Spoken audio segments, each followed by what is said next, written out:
Sebelumnya, Assalamualaikum warahmatullahi wabarakatuh. Selamat sore, Bapak, Ibu, dimanapun berada. Semoga dalam keadaan sehat selalu.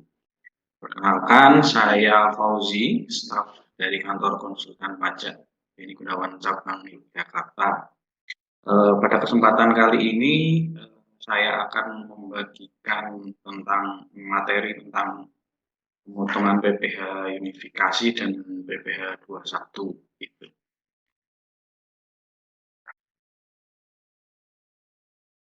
Berikut materi saya bisa dilihat ya Bapak Ibu. Langsung saja kita ke praktiknya dalam hal ini di era Cortex. Mungkin yang sudah terbiasa dengan DJP online tidak terlalu asing. Di sini kita bisa membuat bukti potong bulanan itu melalui menu eBupot. Nah, di menu eBupot ini ada 10 submenu. Di antaranya adalah yang pertama, bukti potong pajak unifikasi, ada di paling atas, Bapak Ibu. Kemudian bukti potong non-resident atau untuk wajib pajak yang luar negeri yang belum punya identitas di Indonesia. Kemudian yang ketiga, bukti potong penyetoran sendiri. Di sini ada yang menjadi perbedaan sedikit ketika di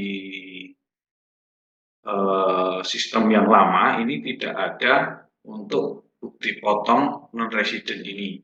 Nah, sedangkan untuk sekarang di Cortex kita diminta, maksud saya untuk yang bukti potong penyetoran sendiri. Nah, di sistem yang lama, bukti potong penyetoran sendiri ini tidak ada, sehingga kita secara teknis itu langsung membuat kode billing melalui menu e-billing terkait atas pajak yang harus kita setorkan sendiri. Sebagai contoh adalah untuk persewaan tanah dan bangunan yang itu kita selaku badan usaha tidak dipotong oleh penyewa, karena biasanya penyewa tersebut adalah dari pihak orang pribadi begitu. Nah, di sini kita sistem pelaporannya dibalik. Ketika di DJP online itu kita harus membuat kode billingnya terlebih dahulu, kemudian dibayar, dan akhirnya kita diminta melampirkan kode NTPN untuk bisa dilapor di SPT masa unifikasi. Di era Cortex ini kita sebaliknya, kita diminta untuk membuat detail bukti potong penyetoran sendiri tersebut terlebih dahulu, baru nanti ketika sudah lengkap, kemudian nanti disusun SPT, nah itu kode billingnya akan tergenerate secara otomatis dan dilakukan pembayaran. Kemudian di menu yang keempat terdapat bukti potong digunggung. Nah, terkait bukti potong digunggung ini adalah hal yang baru karena di sistem yang lama belum ada. Di sistem yang lama belum ada, dan di sini kita diminta untuk menyetorkan untuk transaksi-transaksi yang mungkin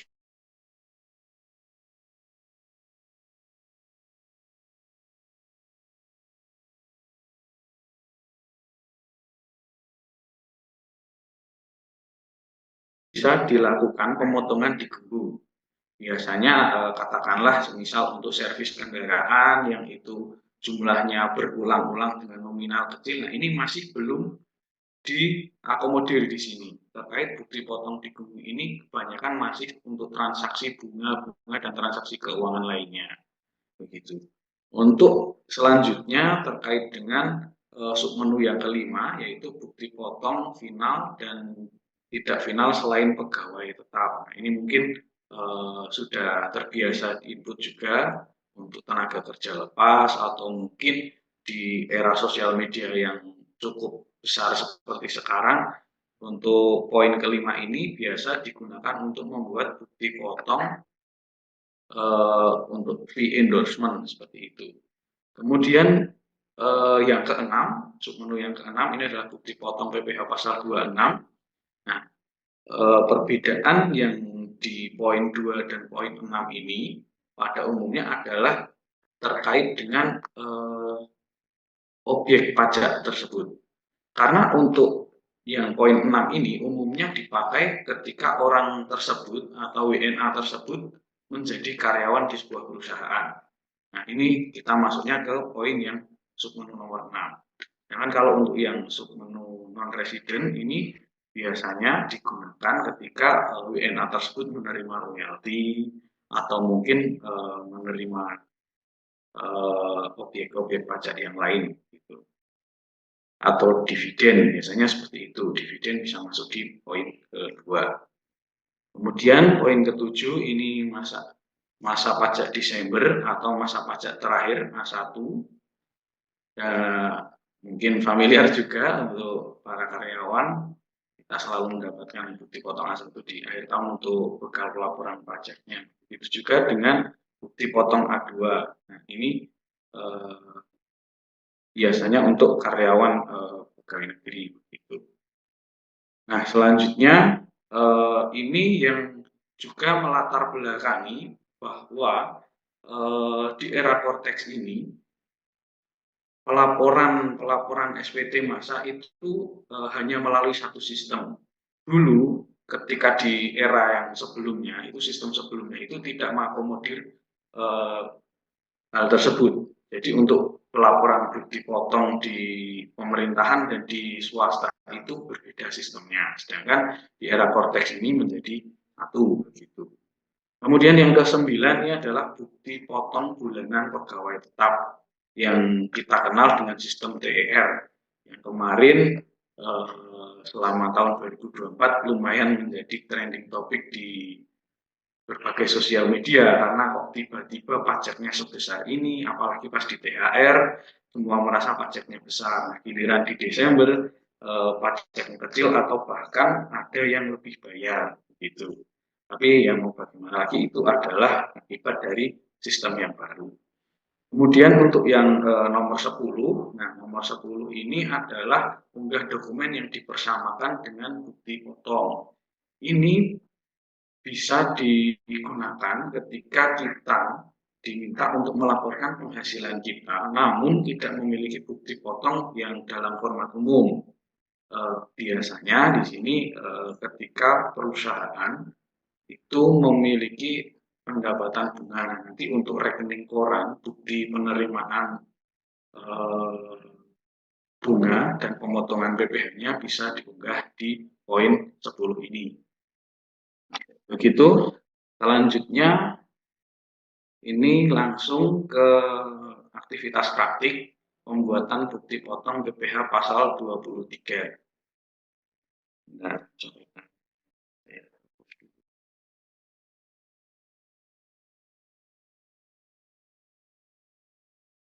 baik, oke. Nah, langsung saja untuk pembuatan bukti potong PPh pasal 23 masuk ke menu e-bukpot, submenu BPPU, dipotong unifikasi.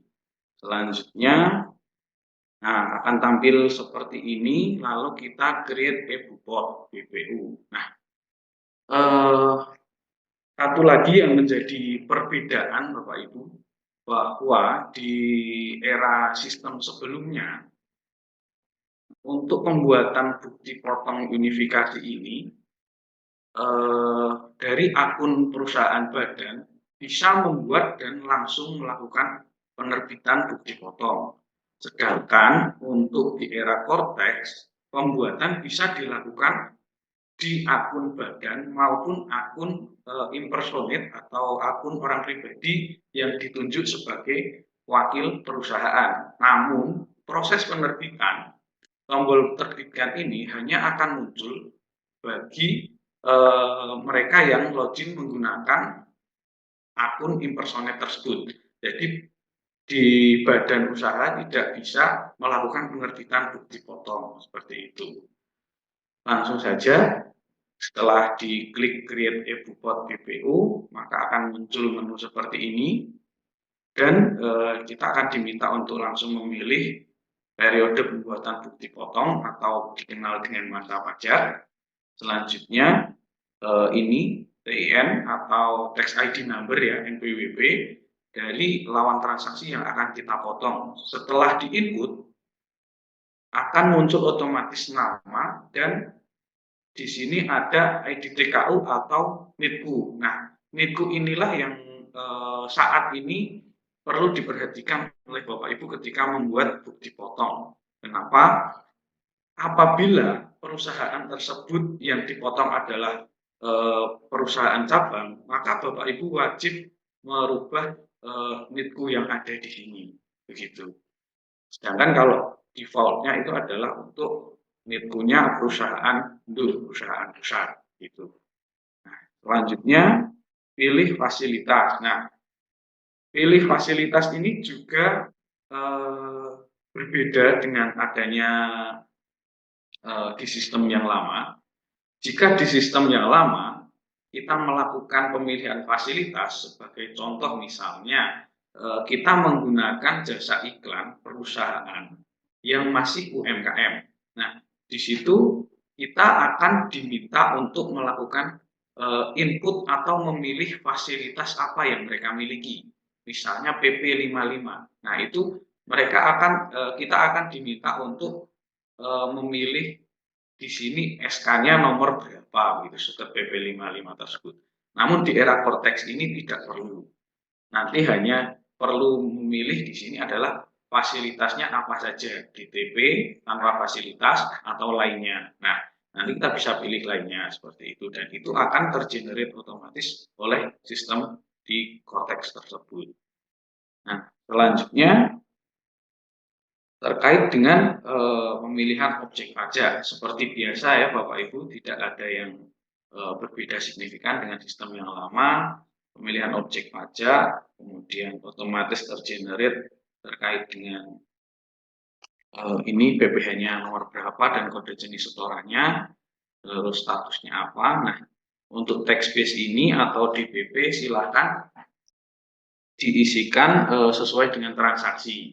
Nah, perlu diingat menyambung dari penjelasan Pak Dian tadi terkait dengan PPN. Nah, transaksi itu jika jasanya menggunakan nilai lain, nah ini angkanya berapa begitu. Semisal kita menggunakan jasa pengiriman atau mungkin jasa penilai gitu ya, KJPP. Nah, itu ketika faktur pajaknya itu DPP-nya 1 juta dan DPP nilai lainnya itu 900 ribuan, yang kita input di sini adalah tetap yang 1 juta ya Bapak Ibu. Karena untuk perhitungan DPP nilai lain itu hanya digunakan untuk menghitung PPN, seperti itu. Baik, selanjutnya untuk tarif akan otomatis terisi. Nah, di sini terisi otomatis. Kemudian selanjutnya kita akan diminta memilih referensi dokumen transaksi atau jenis dokumen transaksi. Nah, di sini bisa ada berbagai macam, ada kontrak, ada pengumuman, surat keputusan, surat pernyataan, dan surat tagihannya atau invoice. Silakan dipilih. Ini menyesuaikan saja Bapak Ibu, bukti pembayaran juga bisa. Kemudian kita akan diminta nomor dokumennya dan tanggal dokumen. Nah, selanjutnya ini penting lagi bagi Bapak Ibu yang mempunyai perusahaan dengan cabang. Nah, ini yang memotong pajak penghasilan itu perusahaan pusat atau cabang. Nah, kita ini sebagai pusat atau cabang. Silahkan dipilih di sini di bagian paling bawah, ID Place of Business Activity atau ID TKU atau NITKU, biasanya begitu. Nah, ini silahkan dipilih, jangan sampai keliru. Nanti ya keliru masih bisa diubah tetap. Baik, selanjutnya jika sudah lengkap, silahkan klik submit dan save draft. Nah, gitu. Nah, ini selanjutnya setelah kita submit dan save draft. Nah, ini untuk langsung ke pembuatan bukti potong PPh pasal 4 ayat 2. Sebenarnya prosedurnya sama. Kita masuk ke yang tadi itu di menu EBUPOT, terus BPU unifikasi, terus create EBUPOT BPU, sama persis. Kemudian selanjutnya tax period atau masa pajak. Dilanjutkan dengan isi NPWP lawan transaksi dan pilih NIPKO lagi sama persis dengan yang sebelumnya, kemudian pilih fasilitas, selanjutnya isikan DPP-nya dan masih sama, milih jenis dokumen transaksi, input nomor dokumen, tanggal, dan NIPKO cabang pemotong ya. Perlu diperhatikan lagi, saya mengingatkan lagi, jangan sampai terlupakan. Jika sudah, klik submit dan save draft. Nah, selanjutnya setelah terekam seperti ini, akan tampil menu seperti ini, Bapak Ibu. Akan tampil ada 2 bukti potong seperti ini. Namun untuk proses uploadnya kita perlu melakukan checklist di bagian ini jika ingin satu persatu, atau checklist di sini untuk memilih semuanya, dan kita bisa klik terbitkan yang ada di sini. Nah, seperti yang saya sampaikan di awal, untuk penerbitan ini tidak dapat dilakukan oleh akun perusahaan badan. Jadi harus menggunakan akun orang pribadi, baik itu direksi atau PIC maupun karyawan yang telah ditunjuk sebagai kuasa. Setelah terbit, nah ini setelah terbit, dia akan hilang. Nah, setelah terbit dia akan hilang dari sini. Dia akan pindah ke menu yang telah terbit sini. Begitu. Jadi setelah kita klik centang tadi, kemudian terbitkan, kita akan diminta memasukkan paspres di sini, paspres orang yang menjadi pihak kuasa itu untuk menerbitkan. Silahkan pilih di sini dan masukkan kata sandi penanda tangan atau paspres itu, nanti dia akan terbit. Nah, perlu diingat juga terkait dengan penerbitan bukti potong ini, nama yang akan tercantum dalam bukti potong tersebut adalah nama Bapak Ibu yang akunnya digunakan untuk proses upload. Nah, jika yang digunakan untuk proses upload adalah direksi, ya nanti yang akan terbit adalah nama direksi tersebut yang akan muncul di bukti potong yang terbit. Tapi jika nama karyawan, yang akan tercantum juga nama karyawan, seperti itu. Setelah sudah, ini langsung klik konfirmasi tanda tangan. Baik. Nah, di sini nanti akan muncul menu PDF. Akan menu muncul untuk create PDF bagi yang sudah terbit. Gitu. Tapi ceknya adalah pastikan di menu telah terbit di sini. Jika di menu belum terbit, dia akan kosong. Itu Bapak Ibu. Nah, bagusnya untuk bukti potong di era Kortek ini adalah kita tidak perlu melakukan preview, kita tidak perlu mengunduh manual maksudnya mengirim manual, mengunduh PDF dari sini, kemudian kita kirim ke lawan transaksi melalui WhatsApp atau email atau apapun. Nah, itu tidak perlu. Tapi ketika sudah diterbitkan akan muncul ke akun lawan transaksi tersebut. Jadi lawan transaksi sudah bisa melihatnya sendiri gitu. Selanjutnya, nah ini kurang lebih adalah penampilan bukti potong atas unifikasi seperti ini bentuknya. Ya umum seperti biasanya, ini ada nomor bukti potong, masa, dan identitas lawan transaksi di sini. Nah begitu, kemudian di sini adalah nama pemotong atau pemungut seperti itu. Nama penanda tangan akan muncul di sini. Nama Bapak Ibu yang melakukan upload itu akan muncul di sini. Itu bisa diverifikasi QR-nya di sini. Tidak, sekali lagi saya tekankan tidak perlu download kemudian kirim melalui sosial media atau email karena sudah terintegrasi. Gitu. Baik, selanjutnya, nah ini adalah pihak penerima bukti potong. Ini bisa dilihat di sini, bagian sini, menu lonceng ini notifikasi bahwa saya menerima bukti potong. Atau bisa juga di sebelahnya ini adalah dokumen. Ini dokumen transaksi, dokumen apa saja yang ada di akun Kortek saya. Atau bisa juga melalui menu portal saya, dokumen saya. Nah, di sini. Setelah melakukan klik tersebut, kita bisa melakukan filter, misalnya di sini unifikasi, atau mungkin bukti potong pajak bulanan. Lebih hebatnya, lebih mudahnya lagi, Cortex ini adalah kita bisa melakukan ekspor ke Excel. Jadi untuk proses ekualisasinya lebih mudah. Namun perlu diingat juga Bapak Ibu, jika transaksi pembuatan bukti potong ini hanya sedikit, itu jelas mempermudah kita semua. Tapi untuk bukti potong yang mungkin sebulan adalah berupa ratusan atau bahkan ribuan, saya rasa ini bukan bukan sesuatu yang sangat memudahkan kita. Karena kita harus melakukan unggah dokumen melalui XML, di mana jika setelah kita melakukan unggah dokumen dan nanti gagal atau gagal upload, kita harus mengulangi prosesnya, mengulangi proses dari mengubah file Excel kita, kemudian melakukan konversi ke XML, dan melakukan upload lagi. Nah, ini adalah kelemahan dari sistem ini, karena mungkin selama proses pengulangan tersebut ada error atau mungkin bandwidth-nya penuh. Nah, ini yang agak menyulitkan. Ketika bandwidth-nya penuh, jadi nanti proses upload-nya lama, error lagi, kita harus mengubah lagi dokumennya, konversi lagi, dan upload lagi lama lagi, seperti itu. Yaitu mungkin minusnya dari sistem Cortex ini. Cuman kemarin dari DJP menyampaikan bahwa bandwidth akan terus kita tambah. Nah, selanjutnya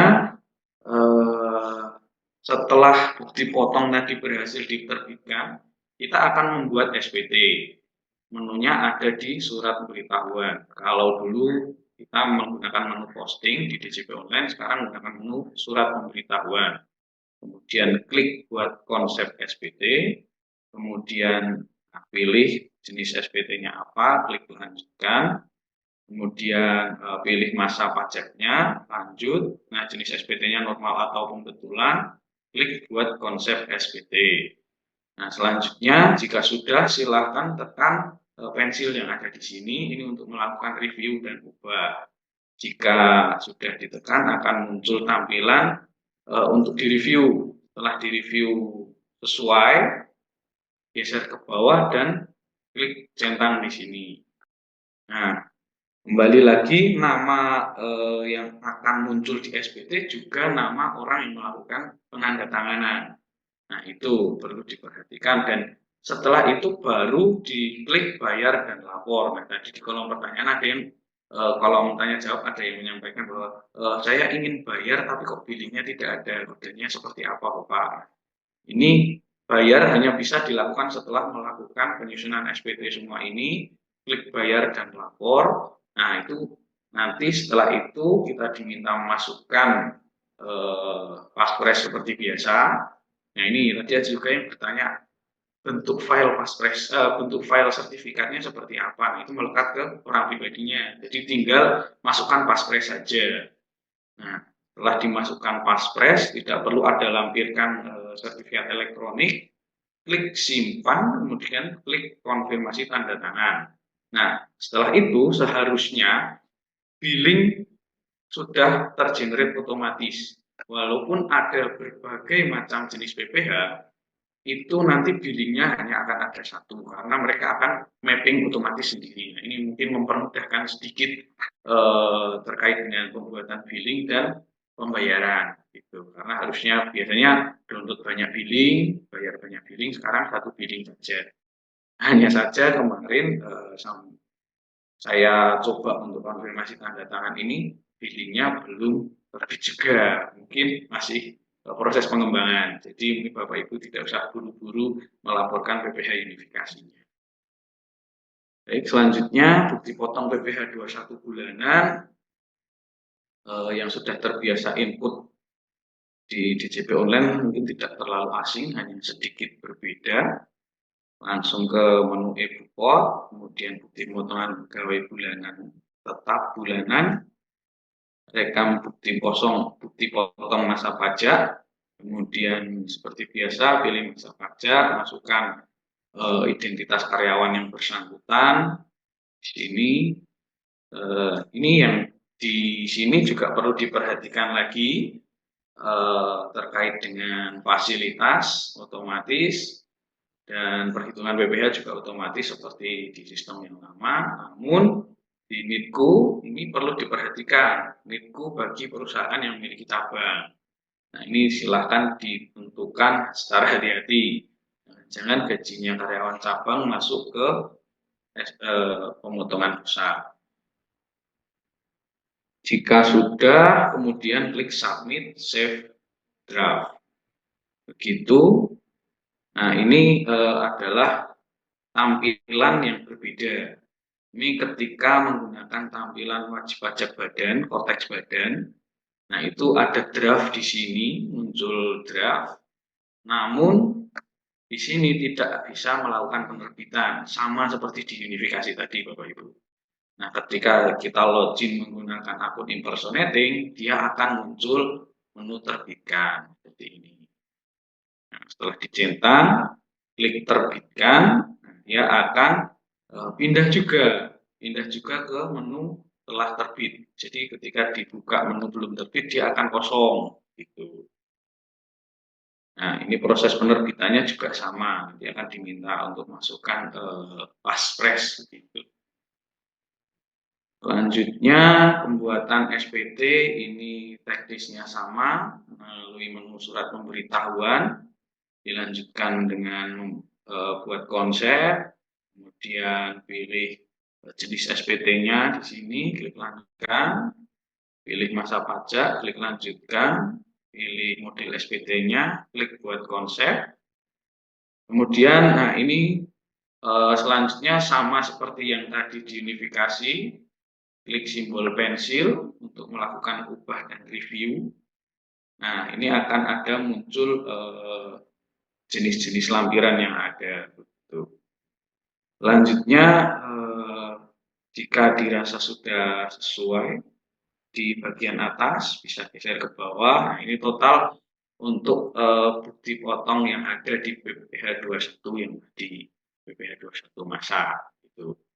Ini jika sudah bisa digeser ke bawah lagi, lanjutkan review yang lain. Jika tidak sudah sesuai, langsung kita klik centang lagi di sini, kemudian masukkan di sini ada klik simpan konsep, bayar, dan lapor.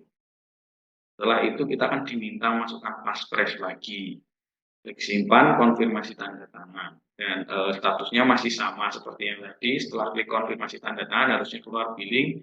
Di sini belum bisa generate billing otomatis. Jadi semoga bulan depan sudah bisa. Baik, selanjutnya terkait dengan bukti potong A1. Pembuatan bukti potong A1. Nah, ini contohnya semisal seperti ini. Kita langsung masuk ke menu e-bupot, kemudian submenu bukti pemotongan A1 masa pajak terakhir di sini. Nah, ini rekam e-bupot A1. Nah, masukkan detail karyawan. Kemudian perlu diingat terkait dengan bukti potong A1 ini, Bapak Ibu, ada sedikit perbedaan yang menurut saya mempermudah kita semua, khususnya bagi Bapak Ibu yang perusahaannya menggunakan metode gross up atau BPH ditanggung oleh perusahaan. Nah, di sini ada centangan gross up. Ini seperti di menu pada ESPT yang lama itu, bukan yang 2024 kita pakai kemarin. Setelah kita melakukan input salary di sini, kita bisa centang ini untuk otomatis menghitung PPh yang dijadikan tunjangan PPh. Gitu. Ini sudah bisa otomatis sedikit mempermudahkan kita. Nah, selanjutnya untuk biaya jabatan juga ini sudah generate otomatis. Yang kemarin kita isi manual, sekarang sudah otomatis. Tapi untuk metode skema impor ya nanti tetap kita yang harus menghitung. Nah, selanjutnya ini saya memperlihatkan bahwa ketika kita melakukan centang gross up, PPh-nya berapa, ini sama dengan yang ada di bawah begitu. Jadi bukan semata-mata 5% dikalikan 70 juta itu tidak, tapi ada cara hitungnya sendiri gitu. Selanjutnya, nah ini terkait NITku masih sama dengan yang tadi, diperhatikan untuk perusahaan yang memotong, apakah perusahaan cabang atau perusahaan pusat. Begitu. Jika sudah, klik submit, save draft. Nah, ini jika sudah tergenerate bukti potong A1-nya, tinggal klik centang di sini, kemudian klik terbitkan. Kembali lagi menggunakan akun orang pribadi. Itu Bapak Ibu. Nah, setelah klik terbitkan, kita akan diminta passphrase, kemudian konfirmasi tanda tangan. Nah, kurang lebih bentuknya akan menjadi seperti ini untuk bukti potong A1, di mana kita tidak perlu mengunduh bukti potong ini dan mengirimkan melalui sosial media, karena dari bukti potong orang pribadi itu sudah akan otomatis masuk ke akun Vortex mereka, Vortex karyawan sendiri gitu. Jadi ini lumayan mempermudahkan untuk admin pajak, tidak perlu download kirim gitu. Selanjutnya terkait dengan kelebihan dan kekurangan, di sini saya rangkum untuk kelebihannya, pelaporan pengetahuan PPh unifikasi, jasa kumulatif guru. Nah, ini ada karena di periode di sistem yang sebelumnya ini tidak ada. Sekarang ada akomodir walaupun belum semua objek pajak. Kemudian yang kedua, kolom PPh gross up dapat terisi otomatis ketika checkbox dicetak. Kemudian biaya jabatan PPh 21 otomatis. Selanjutnya penerima bukti potong lebih mudah melakukan cross check data karena dapat difilter dan unduh format spreadsheet. Ini yang saya sampaikan tadi di My Portal dokumen saya, itu bisa diekspor Excel untuk melakukan ekualisasi dengan penghasilan yang diterima begitu. Kemudian yang selain itu juga untuk bukti potongnya bisa unduh sendiri. Jadi seandainya merasa bahwa kok saya dipotong sebesar ini padahal terimanya tidak sebesar ini terkait dengan jasa servis, atau mungkin dipotong oleh A padahal saya tidak pernah bekerja dengan perusahaan A itu. Nah, itu bisa dilakukan konfirmasi secara langsung gitu. Jadi untuk mencegah hal-hal yang seperti itu, karena tadi di BPN juga ada menu faktur tidak valid, faktur. Nah, itu bahwa saya tidak merasa beli dari sana kok dapat faktur. Nah, ini bisa juga kita bisa kontrol bahwa saya tidak pernah merasa mendapat penghasilan dari perusahaan A kok saya dapat begitu. Nanti bisa dikonfirmasi langsung. Selanjutnya nomor 5, tidak perlu mengirimkan preview. Nah, ini yang salah satu yang mempermudahkan kita tadi, tidak perlu dimintai atau direpoti untuk minta PDF. Nanti tinggal dijawab, kan sudah otomatis di akun Cortex Pak Ibu kan gitu. Nanti mengurangi sedikit pekerjaan gitu. Kemudian mencegah error input alamat. Nah, karena metode impor menggunakan XML, Bapak Ibu, dulunya kita menggunakan CSV yang biasanya ada errornya untuk impor karena alamat pemisahnya itu menggunakan koma, sekarang tidak perlu. Nah, tidak perlu ada kekhawatiran error untuk impor data yang dipisahkan dengan koma karena formatnya sudah XML. Namun ini juga menjadi kekurangan seperti yang saya sampaikan tadi. Karena jika ada yang error, kita harus ubah dari file Excel, kita konversi lagi, kemudian kita harus upload ulang. Belum lagi ketika servernya sedang sibuk. Selanjutnya kekurangan. Terkait kekurangan berikutnya adalah kode billing ini terbatas karena harus menyusun SPT sebelum pembuatan kode billing dan harus menunggu expired atau dibayar untuk pembuatan kode billing baru jika salah. Jadi pada sistem ini setelah muncul aturan bahwa billing batas pembayarannya tanggal 15, kemarin seolah-olah kita mendapatkan relaksasi batas bayar. Ternyata sebaliknya. Jadi malah mempersempit waktu kita untuk menyusun SPT yang tadinya tanggal 20 menjadi tanggal 15. Dan setelah dilakukan penyusunan SPT, billing tergenerate otomatis, expirednya 7 hari. Katanya seperti itu informasi yang saya dapatkan terupdate itu 7 hari. Ini tidak bisa kita lakukan pembaruan SPT sebelum billing tersebut expired atau dibayar. Nah, ini akan menjadi kendala juga mungkin. Solusinya katanya adalah deposit pajak gitu. Cuman sepertinya kok akan sedikit yang memanfaatkan deposit pajak, tapi ya tidak tahu kita ke depannya seperti apa. Nah, ini kalau di sistem lama kan kita bisa billing itu nyicil dulu, nyicil bayar dulu, lapornya besok belakangan. Kalau sekarang kita harus membuat SPT dulu. Nah, ini kalau menurut saya ini masuk ke dalam minusnya di sistem yang baru ini. Kemudian yang kedua, makan waktu ketika harus edit Excel. Nah, ini yang sudah ya dibahas tadi terkait impor XML yang salah. Kemudian yang ketiga, peluang server down lebih tinggi. Nah, ini ketika semua aktivitas dilakukan di web Cortex. Karena dulu kita ketika melakukan pembuatan faktur pajak yang masuk ke server DJP hanya saat kita melakukan upload atau klik prepopulate data. Sedangkan sekarang untuk melakukan pembuatan faktur saja kita harus masuk ke server DJP. Jadi peluang server down itu lebih besar. Dan kekurangan yang terakhir di sini adalah risiko kebocoran data lebih tinggi. Nah, kenapa? Karena data yang ada di Cortex ini semakin lengkap. Bapak Ibu mungkin pernah mengalami